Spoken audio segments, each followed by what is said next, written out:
Welcome to Flat Earth Debate Live.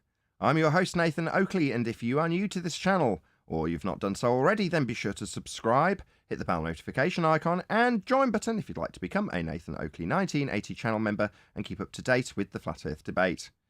If you would like to support the channel, there is a super chat that runs alongside each of these shows while they are live, and there's also a PayPal, Patreon, and crypto link in the info box below the video.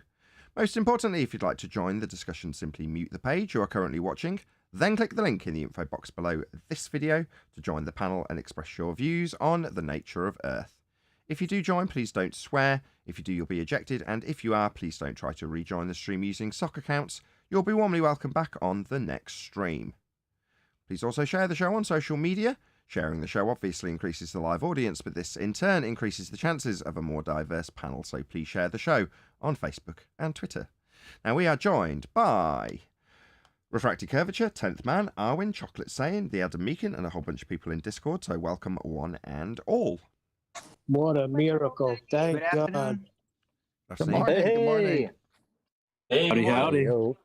My apologies for the Hello. flashing camera, so I'm pretty sure that's because there's an extension lead going from the motherboard on my new computer to the outside of the case, and then the lead to the camera, and I think that extension wire is causing it to flicker and flash, so I'll have to buy a new powered extension USB cable to stop that from happening.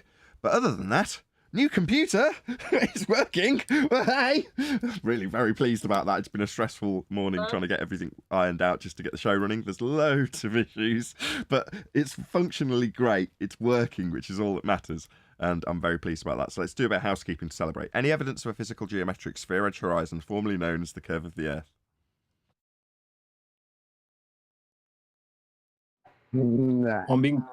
I'm being told that the horizon's not very a good place to determine these things anymore. They claim the horizon is the curve of the Earth. Not a good place to determine it. They claim it is it. I know, right? They seem confused, Nathan. It's like they forgot what happened a couple years ago. They forgot that they told us that it wasn't expected to be seen, wouldn't ever be seen, can't be seen unless there's no atmosphere, and only exists in the maths, in spite of what they're claiming boats and buildings are behind and falling over. Yeah, they do seem confused. You're right, Creation Bear. It was nice when they had a positive claim to make, wasn't it? What, that the horizon was Earth curve and boats fell over it? Yeah, back in, you remember, it was pre-2020. Yeah, We can't blame them, right? It was much easier when they could just point at the horizon and say, look, that's the Earth curve.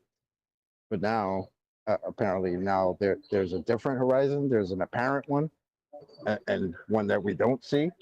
So that's a hell of a switch.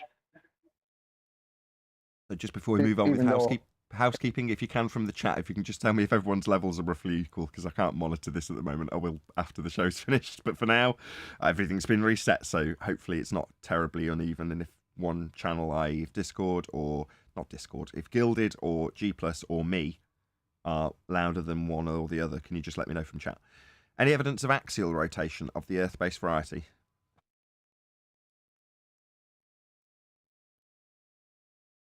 So you're willing my to give latest them the thing, radius? Nathan. John first. Hold on, Creation Which Bear. access? Hold on, Arwin. Go ahead, John. I was just going to say you're willing to give them the radius and that it's a non-inertial turning reference frame. All they got to do is prove Coriolis. I ask for any evidence of axial rotation of the Earth-based variety. That is to prove that the Earth is on an axis rotating, which is their claim. Now, you're saying I'm giving them that. Well, I'm giving them that they claim it. I'm not giving them that it exists or that they've got an axis to rotate about. I'm saying, is there any evidence of that? I understand it is their claim, though. But if they claim Coriolis, would you point that out that they need those two things first? Or would you talk about how there is no Coriolis? When you say there is no Coriolis, there's no Earth-based Coriolis. Earth's not turning underneath anything to observe not actual deflection at 15 degrees an hour, as is claimed. And it is claimed to be Coriolis effect of the Earth-based variety. So when you say, are they going to demonstrate those points, but that's their positive assertion for them to prove. But if we're going to assume that they have an axis, then in the previous question, is there any evidence of physical sphere edge formerly known as the curve of the Earth, that would have to be currently known as the curve of the Earth, not formerly. Here it's And it would also have to be proven.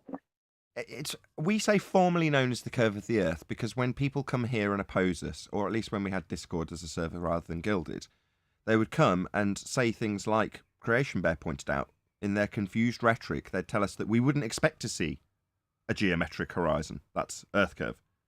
Or nobody's expecting to see physical geometric horizons. Those are Earth curve. That's what they'd tell us. So formerly known as Earth curve is because they don't call it Earth curve anymore when they come here. But it is very much part of the Earth curve rhetoric that the horizon is their Earth curve. Oh yeah, can I just say so? I think another thing they say is regarding like the equinoxes being on a certain date is something to do with the axis and the Earth turning, but that's not correct because supposedly the equinox, the autumn equinox was on the 23rd, but it doesn't always fall on that date. Sometimes it's some days later. It could be 5 days later if you look at sunrise and sunset time. So that pushes their theory of that right out the window. Yeah, I mean, in terms of the rotation, I've recently picked up a new hobby. Some people like to wake up in the morning and get a few minutes of meditation in. I'm doing actually this meditation on the rotation. So I've dubbed it rotation. So I get up in the morning and I just try to hone in on the Earth rotation, but haven't got it yet. But I'll keep working on it. You're almost there, man. Keep at it. Any evidence of the R value? That would be Earth radius. R? Yeah, R. Nah. What? They in R they don't trust anymore.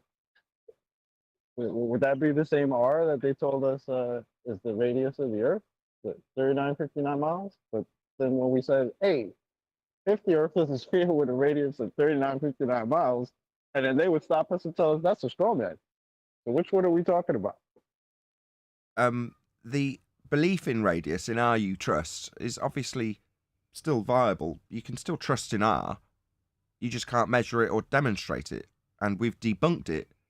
So belief is a prerequisite now for R. You must believe in it if you're going to be a globe Earth believer, because it's not demonstrated, proven, measured, scientifically validated. Not that it's a cause and effect relationship.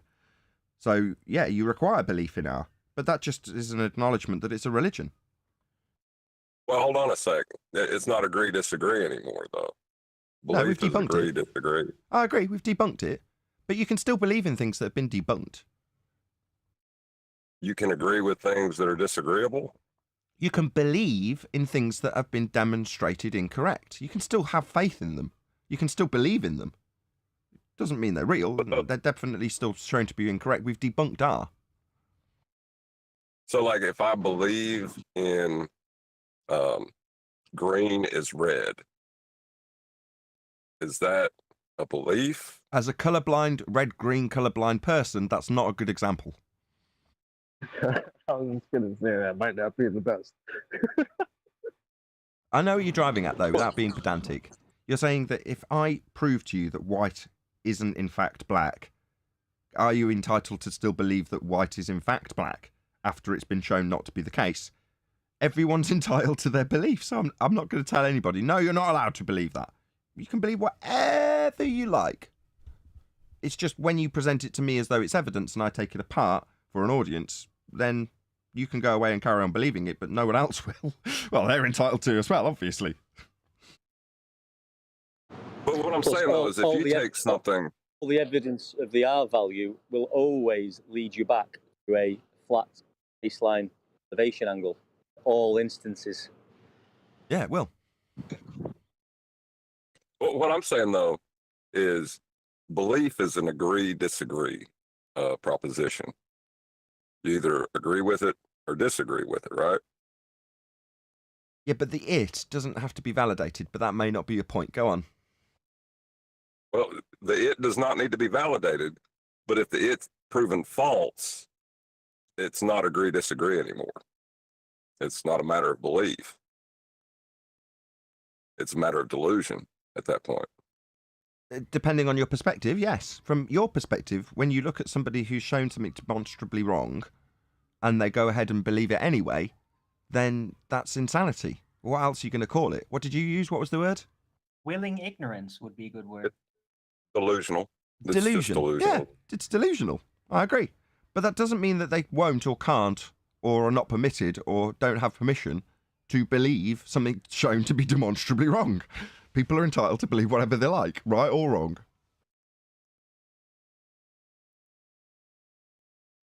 As it was I mentioned, will agree to disagree with that proposition. I don't agree. Meanwhile, as it was just brought up, any evidence you can acquire an elevation angle measurement from a curved baseline?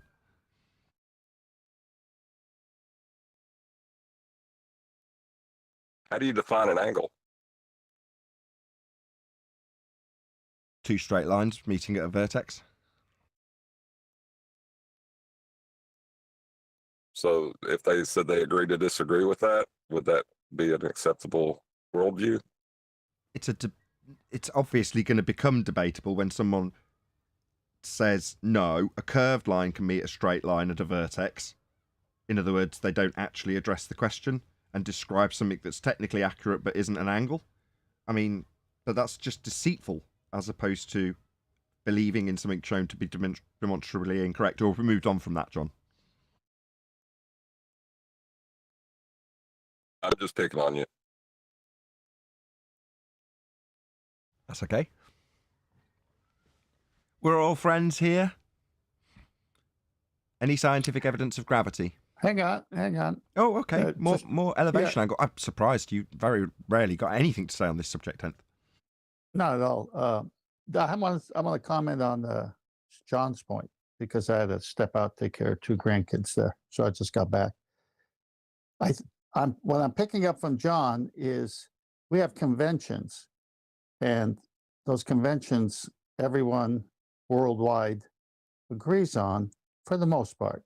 For example, the color white, the color black. I'm not talking about shades of each. I'm talking about just black and white. Okay, so no one hold me down here. Or purple, or blue, or yellow, or red. If we run into a civilization somewhere on an island that calls those colors something else, they have a convention. And we start breaking down the language and we say, pass me that black container. And they pass you a white container. You say, no, I asked for the black. You say, well, I gave you the black. This is black in our culture. So what John is saying is that when there's agreed upon convention that could change, it's not actual, how can I put it? It's a belief, it's a agree, disagree. But when he's contrasting that silently to a method empirically to prove something, cause and effect, that is not an agree or disagree anymore. Is that where you were going, John? Well, it was I guess the first step of it, like when you said red, right? Like you could say red is a convention, but when you start talking about the diffraction grading of the color red, it's no longer a convention. That's how you determine that is what everyone sees. Now there's people that don't.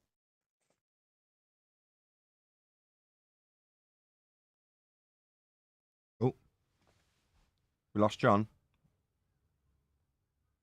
Or have I lost an internet connection? Can you hear me in Discord?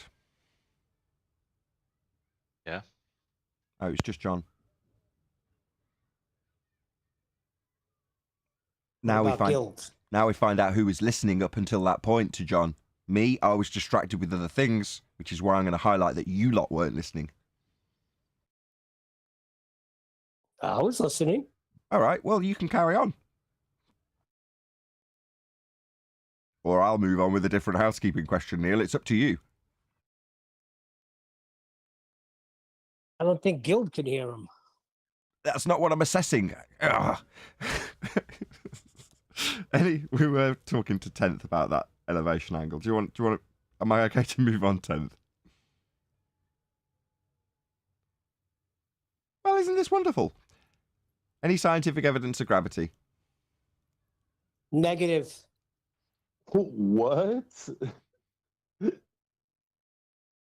I need to. You need to remind me, Eli, to give you a bit of commendation for some of your chat remarks yesterday evening for me. This morning for you. I don't know Nathan, what there's a problem here.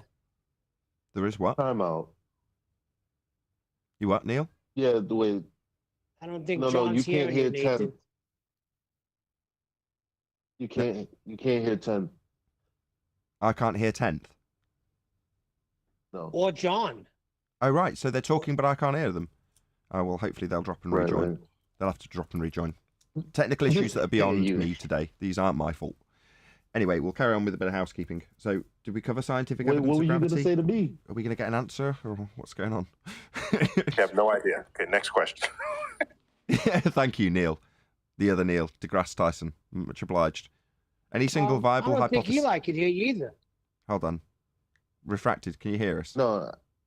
Yeah, I had to drop and rejoin. Any of you guys that can hear me that can't hear Nathan, drop and rejoin. No, we can't hear anything from John whatsoever. I don't know what the problem is.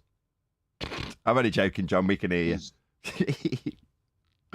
Anyway, let's just carry on. If there's a continued technical issue in G+, I'll have to drop and rejoin. Should I just do that anyway? Can you hear Eli? Because he was talking. all He's good. asking you. Mm. He's asking you what you had to say about him. Oh, well, I said we'd come to that later.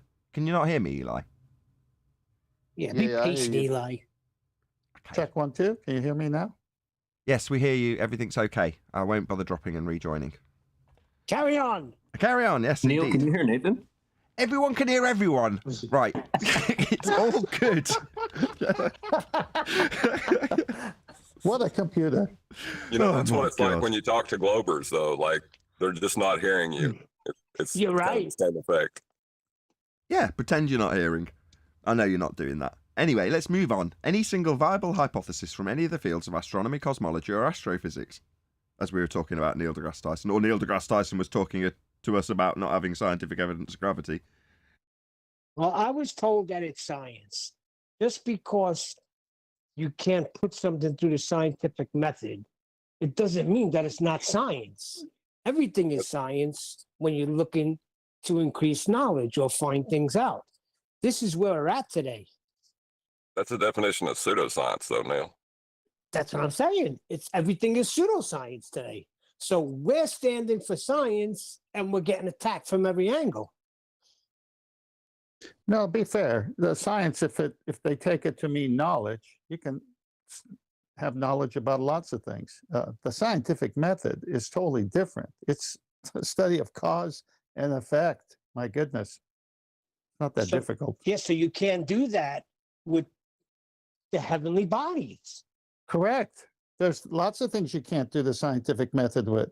Number one, it's got to be naturally occurring in nature. Can't have two balls in a shed and said, "Oh, that's happening in nature."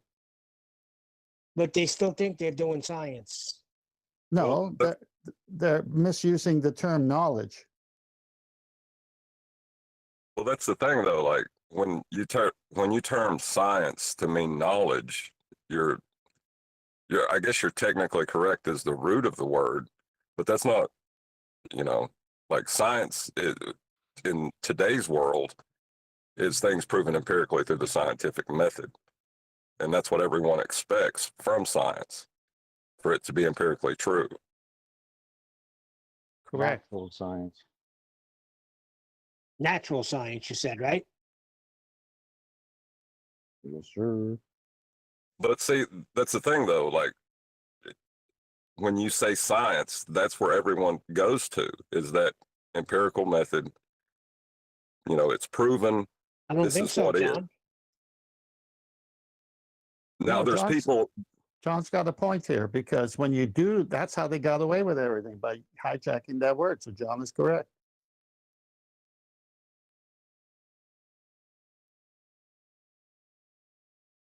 We move on. Any evidence of the distance to the sun? It's over there. In the sky. You can measure an angle to it. It burns my skin. Let's try that once more. Any evidence of the distance to the sun? No. Negative. You can measure an angle to it. And that's going to give you the distance. No, but if you ignore the flat plane you just used and insert an R value, you'll get a constancy to its position relative to you. What would make you get an R value from a flat plane? Why would you do that? They got a foldable tangent plane, chocolate. They take with them all the time. They just keep it in their trench coat. On one side is the foldable tangent plane, other side is the geometric horizon. Oh wait, that's my coat.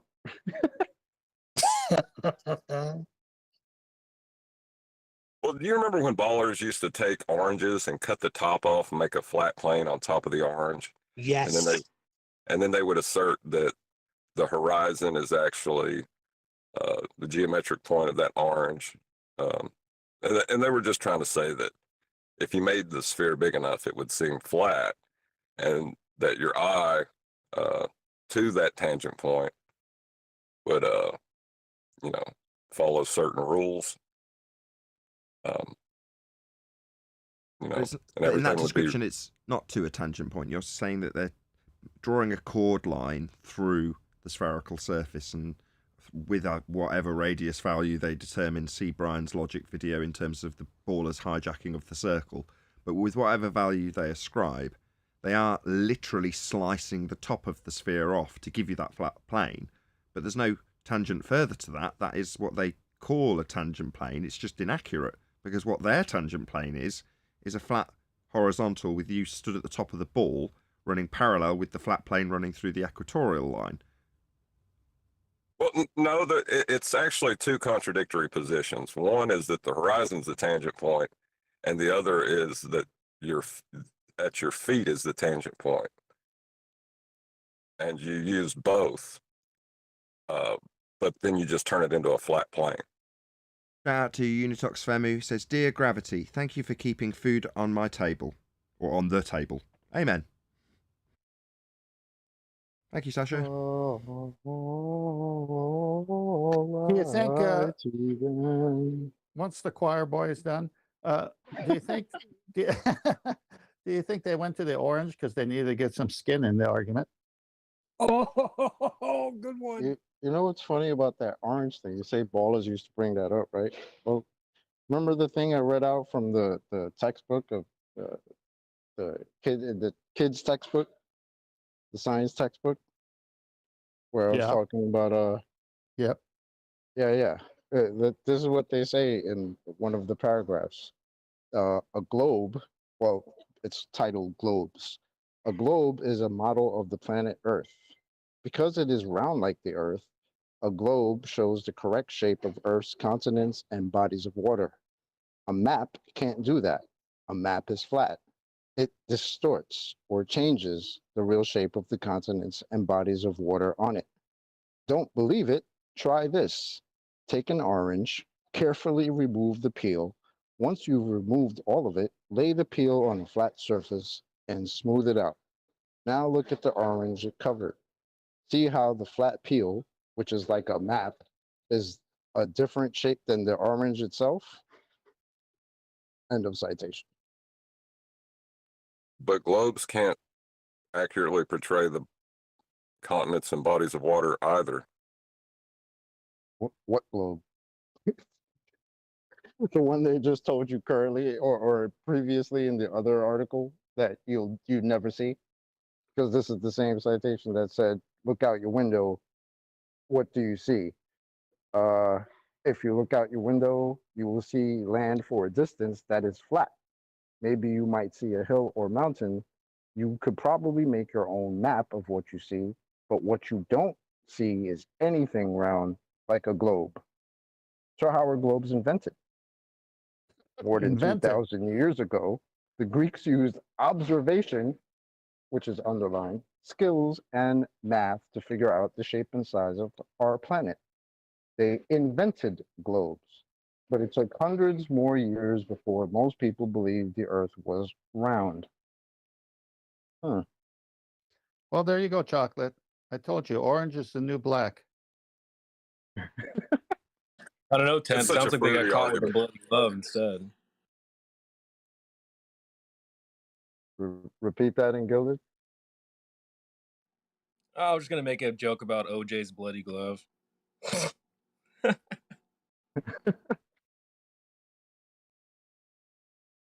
Any evidence of a self-perpetuating molten iron core at the centre of a presupposed spherical Earth? Bruh. Well, if you're gonna be okay with turning a flat plane into a sphere and not being able to measure a radius and believing in a non-force force that you can think of as a force, but it's not a force, then a molten iron, self-perpetuating molten iron core is not the worst thing you can believe. But is there any evidence that there is a self-perpetuating molten iron core at the centre of a presupposed spherical Earth?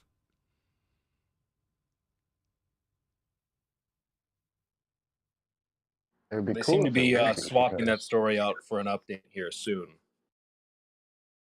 Dropping the story out again? I'm sure that story's Yeah. changed multiple times already, but go on. No, I think last time we checked in, they were saying the core is super ionic. It's not solid. It's not liquid. It's super.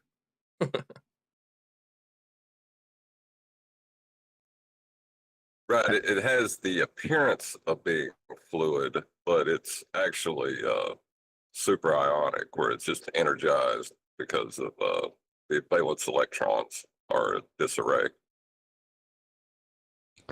I think they're all Theories. taking from chocolate.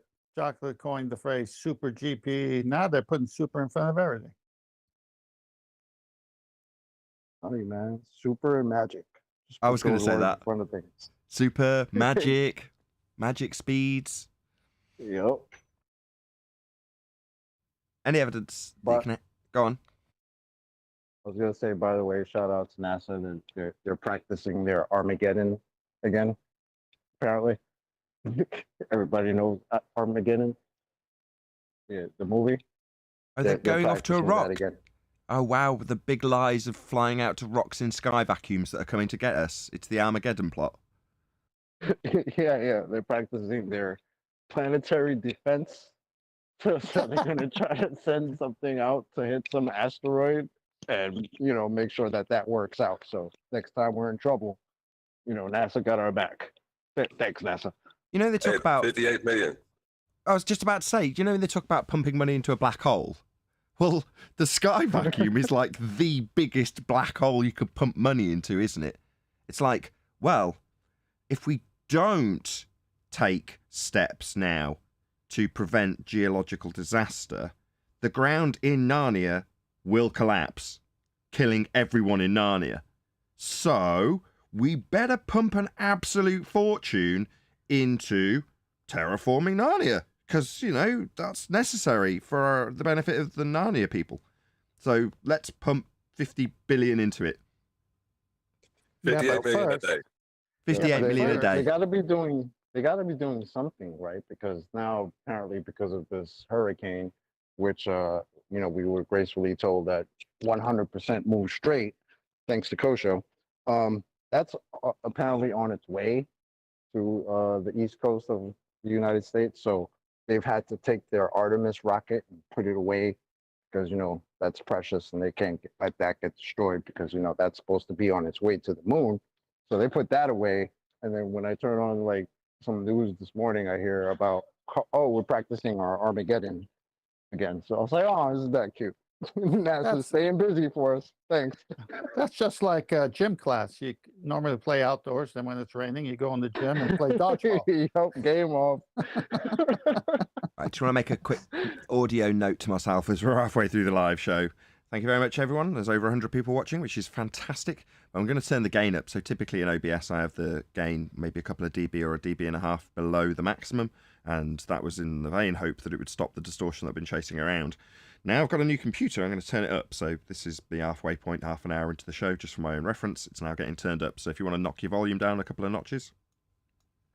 Not you in the show, but the people who are watching, I've just turned it up. So it's now what I think is the reasonable limit before it should distort. So hopefully this will sound fantastic. Everyone's got a little bit more volume and it won't be as annoying when the adverts come in. I want to comment on Chocolate's point about the asteroid and the practice sessions. You know, before they got to this point, they had to make sure Hollywood put out a few movies about it so they could precondition the world about it. Remember, in my day, I used to watch Journey to the Center of the Earth. Yeah, I Yeah. remember Shatner talking about science being science fiction and vice versa, and he's right. And when people say it's predictive programming, they tell you what's going to happen. It's like, yeah, I can see the parallel, but independently, you could probably find that there was no connection to NASA with the story writers from Warner Brothers or whoever it was that came up with the plot of Armageddon. But the parallels are there because they're both reaching from the same source. That be the quote unquote science of space and the science fiction of space. It's like Red Dwarf is a good example. If you go through Red Dwarf and look at some of the plot points, they're pulled out of A Brief History of Time, like straight out of it. So it's not coincidence that you've got like parallel plot points, because it sort of logically will take the person who's coming up with the fiction to the same place that the person who's coming up with the fiction claimed to be real is going to go.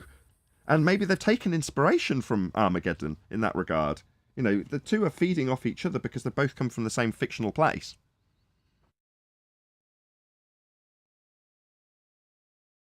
Well, But there if was, that- go on, John. Can I was give going a to say, quick shout out to in the chat, Lamel Forever. Yeah, yes, I do sometimes miss the planet we call Brooklyn. Shout out to you, brother. well, Sorry, go ahead. I was going to say, like, you know, NASA does employ a lot of people, and is that necessarily a bad thing? When no. you're lying Well, to people, yeah. Hang on. Hello? John, for the sake of the economy, keeping people employed, food on the table, is giving an argument for No, NASA. but its argument expands out to more important aspects of what we're describing, because if we carte blanche say NASA are liars, and you walk around NASA all day with a NASA name tag and doing NASA things, and you're a very honest, hard-working family man, providing for your family, doing a good job at what you do at NASA, are we talking about that person? Well, unfortunately, yes, because you are part of the entity that is, as a whole, lying to everybody about the world that we live in. So, unfortunately, yes, you are going to get tarred with that brush because you're part of the problem. Now, your ignorance may be a reasonable excuse. I had no idea I was lying to you about space. All I did was go into work. They told me to work on these UV or, I don't know, infrared images and put a bit of colour to them. I don't see how I was doing anything deceptive. I'm certainly not a fraudster. I just did what I was paid to do. I was trained to do it and employed to do it. And I did it. How is that in any way deceptive? It isn't. If you then go, well, what you were doing was colouring in space and presenting it in a colour spectrum that it isn't representative of, and the guy would reply, I disclaimed exactly that. That's what I'm paid to do. You know, to bring to life some of these images from the James Webb Telescope. And you go, oh, right, okay. So is that guy a lying, deceitful, trying to fool you about the world guy? I would say no. And that's 99.9% of NASA employees. There's plausible deniability because none of them are doing anything that's directly connected to the heliocentric deception. They're doing it because that's what they're paid to do and are probably very good at doing it. So when you have people like that aren't being deceptive, you end up with guys like, I've forgotten his name now, but I'm sure someone will tell me his name, saying, it is photoshopped, but it has to be. No, he's not saying that in irony. He means it. Of course it's photoshopped. Yeah, I've got to take this data and turn it into something you can see, and that requires Photoshop to do it. I'm not deceiving anybody, would be his attitude and tone that he took when he answered. Right? But then you point out that, well, it's supposed to be a photograph. It's punted as a photograph, and it's not. It's your colourings in. You know? You can spin it back towards them being deceptive again. But as far as your average Joe working for NASA, I'm going to say, or err on the side of no. These people aren't overtly lying to you. They're just going in and doing a good job. Does that mean that the overall entity that we call NASA is a truthful one? No, they're lying to you about the very nature of the world you live in. As a whole. As a machine. Yeah, and this is a beautiful time to bring up the movie The Truman Show. In that movie, there was one guy being lied to and everybody else was an actor. In this case, everyone thinks Everyone is a Truman at NASA except those that know. No, it's not comparable Bernie. to. No, no, no. I'm not going to let that slide. It is definitely not comparable to Truman Show in that regard, because every single person under the dome in the Truman Show knows that it's not real, apart from Truman. So Truman's the only one who's under the misapprehension that the world he is presented with is the real world. All of the actors, all of the lighting riggers, all of the people behind the cameras, all of the people in the moon watching it all, they all are in on the gig.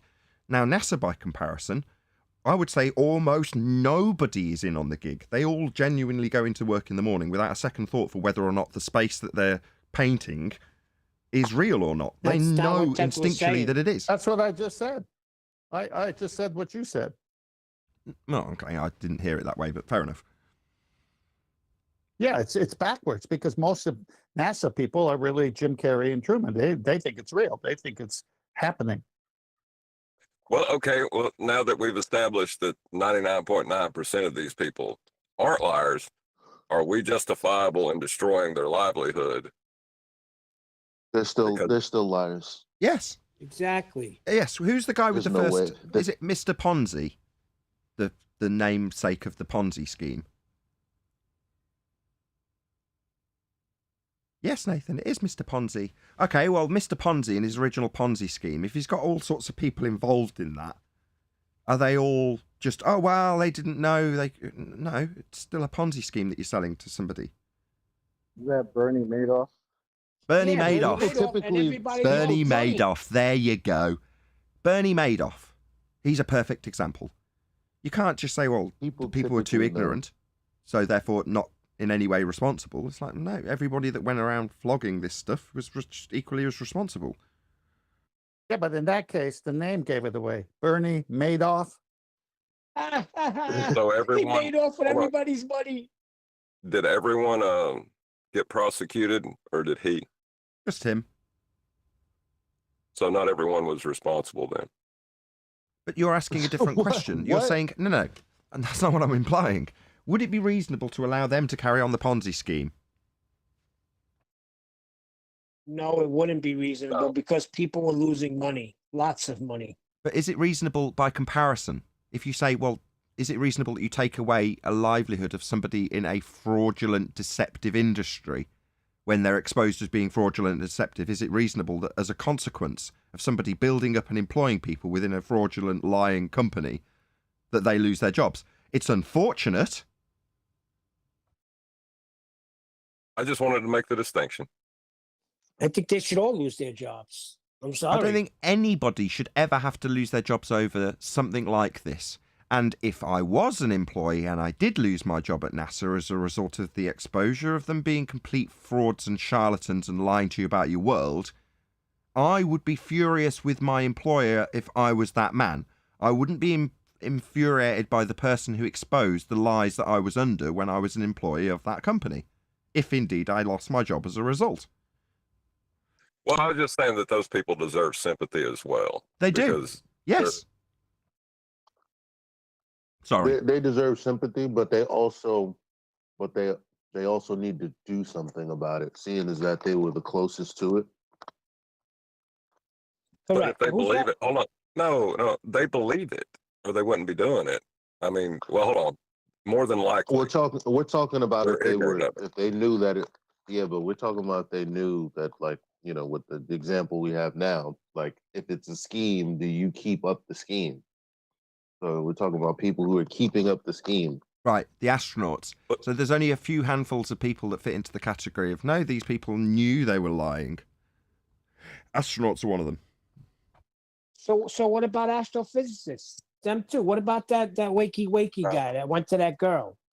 No, they're- that don't she count. admitted changed That the don't model. count. I don't think they count No, either. they're I agree playing with in Eli. Narnia. They're playing in Narnia. They think it's real. You ever seen, you know, that game, like with the Windows 98 and all those early ones where there's this game you can play where you just click the dots? Like, I never understood how you do that without blowing up. Like, because it's like if you click the wrong one, it blows up. But there are like math That's nerds Minesweeper. that know that Minecraft or something like that. Mine's. Did you just say it? Somebody? Minesweeper. Yeah, I'm like, I don't know what this is, and I hate this game. Other people see a whole story behind it. They know where to go, what not to press. Mathematically, it's just like me playing the Matrix on PlayStation. Yeah, but he presented her with a few truths and she couldn't deny them. She even said, then you change the model. So I'm sure she damn well knows that it's bull No, crap. No, here no, Neil. I'll give a comparison to what we experience with flat earthers. Is this woman has a logical framework of how the universe works in her mind, and she can change that logical framework according to certain rules and aspects, and she can do that without too much cognitive dissonance. Well put. That does not mean she is lying. Correct. In the same way that Yes. the ether people that assert ether is logical framework, it doesn't mean that they're lying about it either. Correct. I was You're giving him a watching pass. or listening to debates over the weekend, and it just seemed like a lot of the logic, like, cross, like there's a cross section, and I'm like, oh, there it goes again. There it goes again. And I think damn, man. Sorry. I should have started thinking I was going to be specific, but I can't even think of a specific example. Give me a second. All right. Well, he's getting that. John's right. I hate to disagree with you, Neil, but you're wrong here because you remember when the radius of the Earth was so clearly proven wrong, and they said, "Well, it's just a little bit bigger then." Yes, I remember. Okay, so their Just a worldview, bit outside. is we live on a globe, and we got the radius wrong. Big deal. No, Just- no, they but just they changed it. can't. They can't do that No, because you- everything, all the stars in their rotation relies on that 3959, and they know that. No, no, no, no, no. You know that. I know that. And they justify it. It's okay. It's just a few miles off. It's like not taking dip correction. We'll be a few miles off.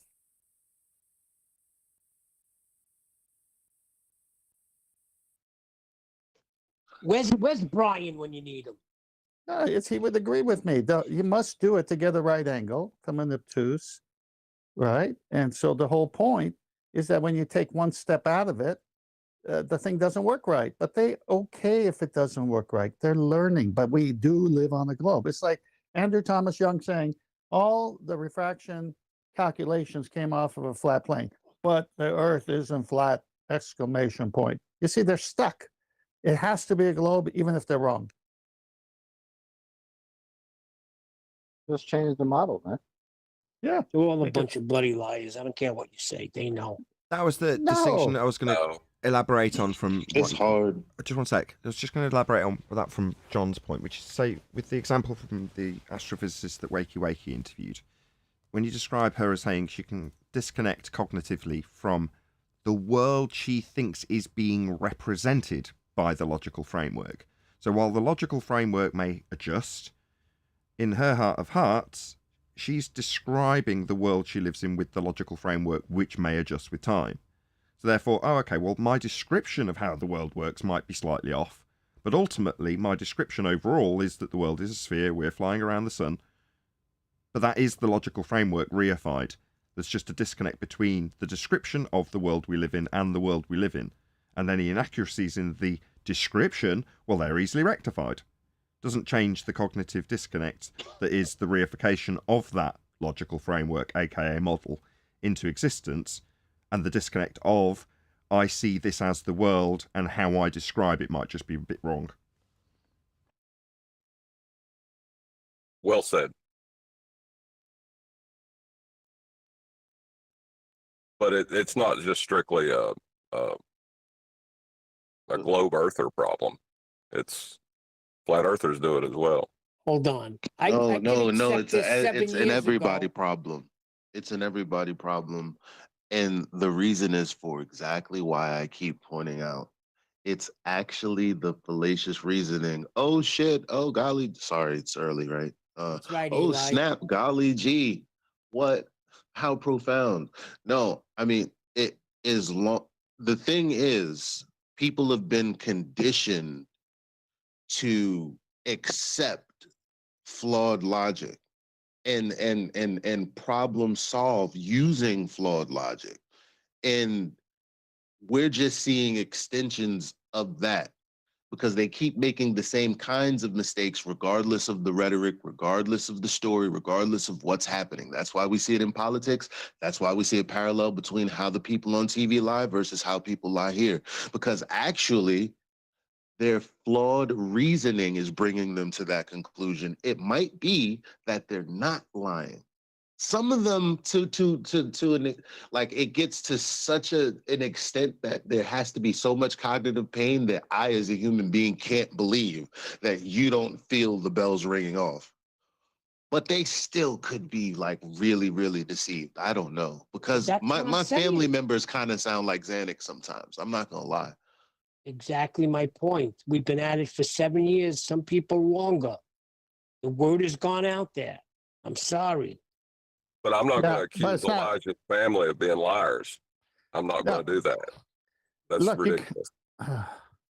it's a human condition, and well done there, Eli, on your summary. It's a human condition, and some are more into it than others. And so there's this little switch called cognitive dissonance. And so when that switch kicks in, it has, wait a minute, you mean, wait a minute, I've been lied to? No.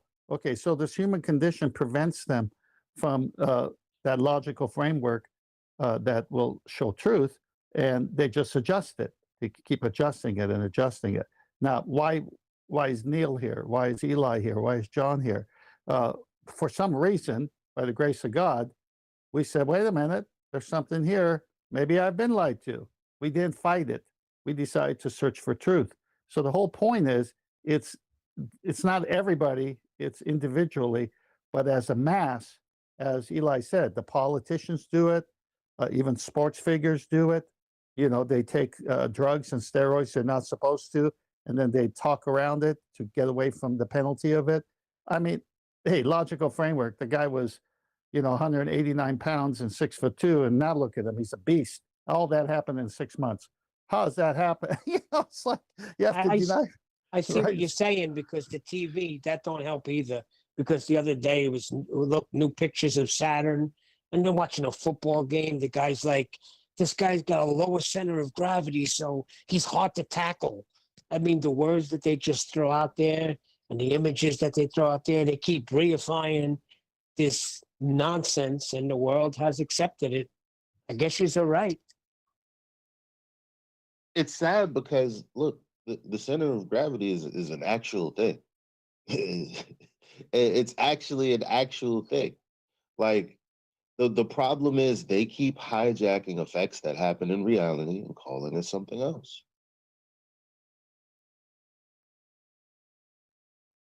Like the horizon, like you name it. Yeah, but they don't mean it that way. This the guy said too, and then gravity takes over from here. Come on. Yeah, but Neil, you got to understand, there's a group of people, entities, whatever, who know that they're lying, and they're counting on the next level below to not know that they're lying, but to spread the information. And they're all in academia, they're all in Hollywood, they're all in politics. And so the people below them, the citizenry of all the world, hears them. And it's like, we started to lie, let these people carry it on. They think it's real. It's a big deception, man. Okay. As we've got about 10 minutes left on this live stream, I want to do a special thank you, a shout out to Paul, who's actually on our Gilded server. He's on server mute at the moment, but I assume he's listening to the show via the YouTube feed. I've got a new computer, which was paid for in full by Paul. And he also allowed me, because originally I'd agreed to give him the GoFundMe funds towards the computer, But with all of the periphery that went along with getting the computer and a few other bits and bobs that I bought and pushed myself into overdraft buying, he's allowed me access to those funds to get little problems sorted out. And even today I spent several £100s on service work for this brand new computer to get it functioning and working so that we can have this live stream today. So at a personal cost of thousands of pounds, and I'm not even joking, Paul has facilitated this show going on for minimum 5 more years, probably 7 more years with this brand new computer, which is absolutely top of the line, very, very, very quiet, and just the new heart and home of Flat Earth debate. So the old show kept me in a living for the best part of 7 years, or 5 years officially on YouTube as a full-time YouTuber.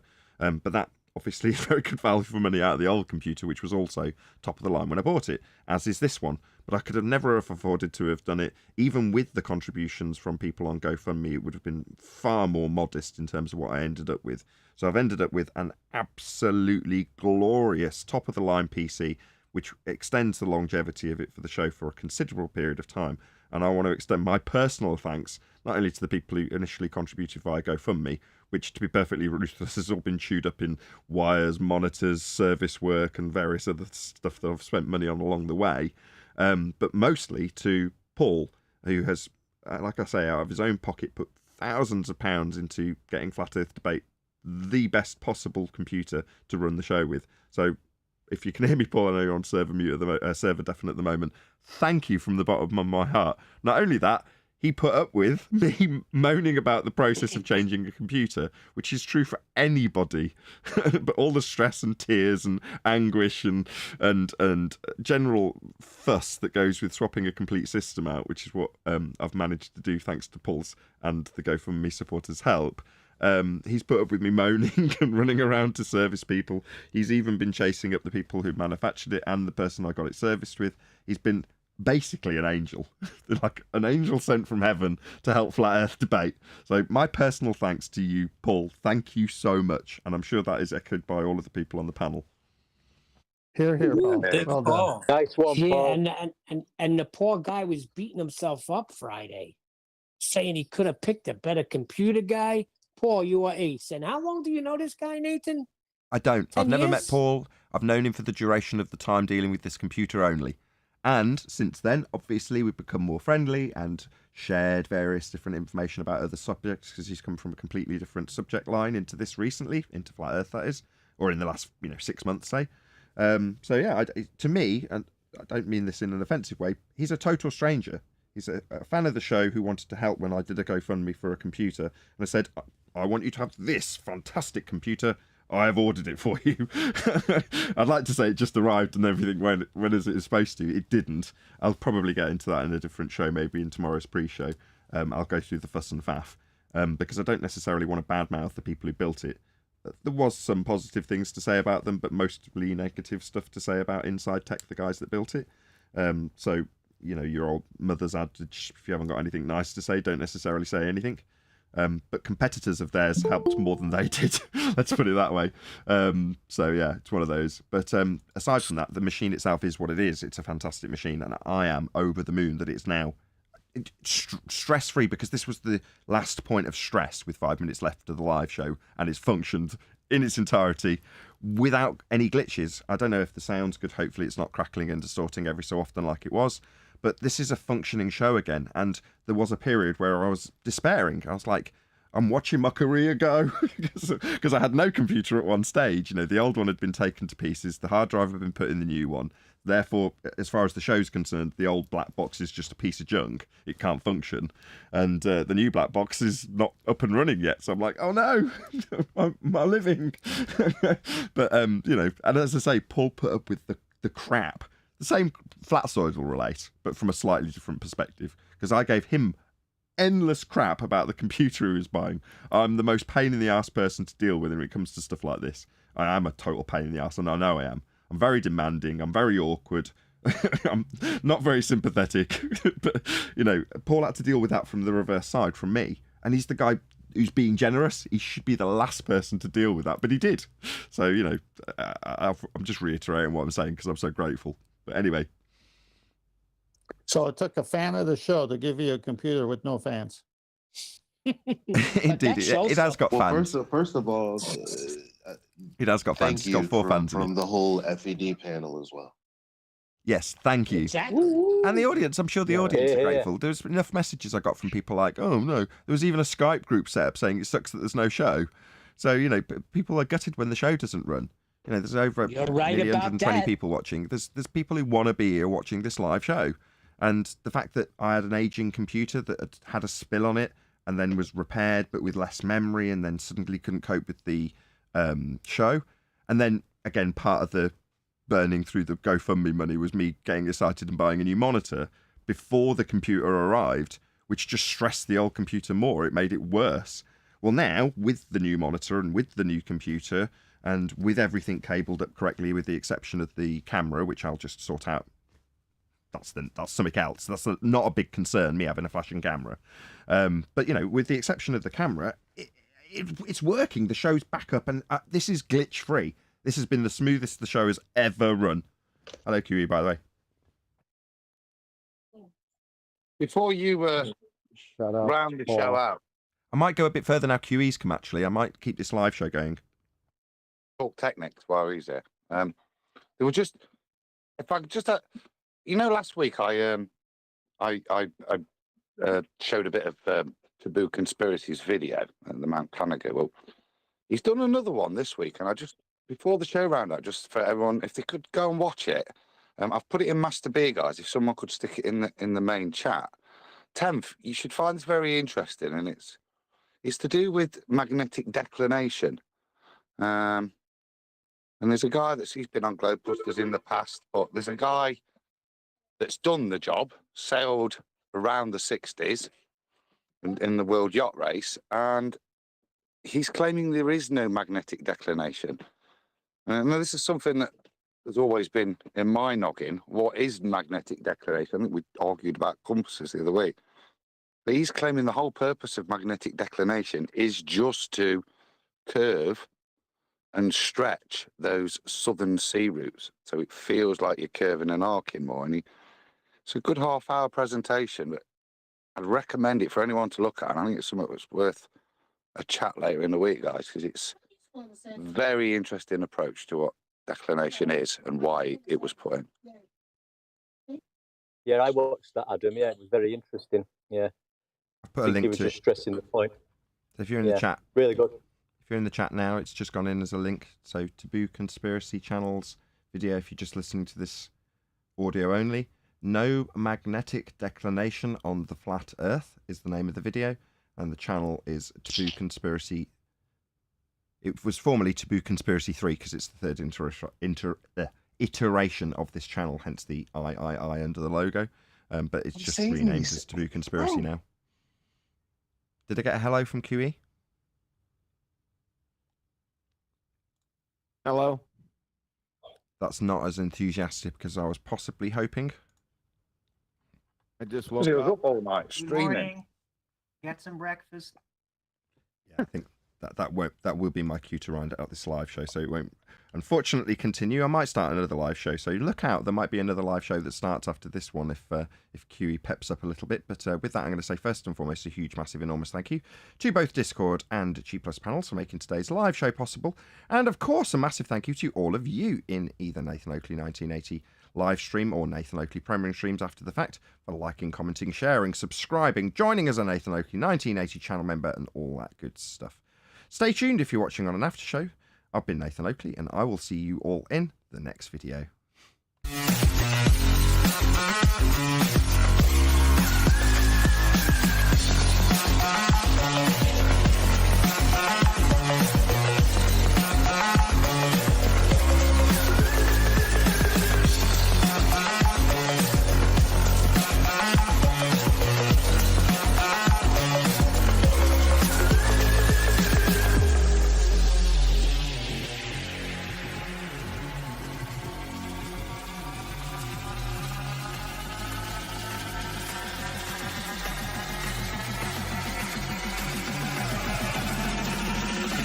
What a day!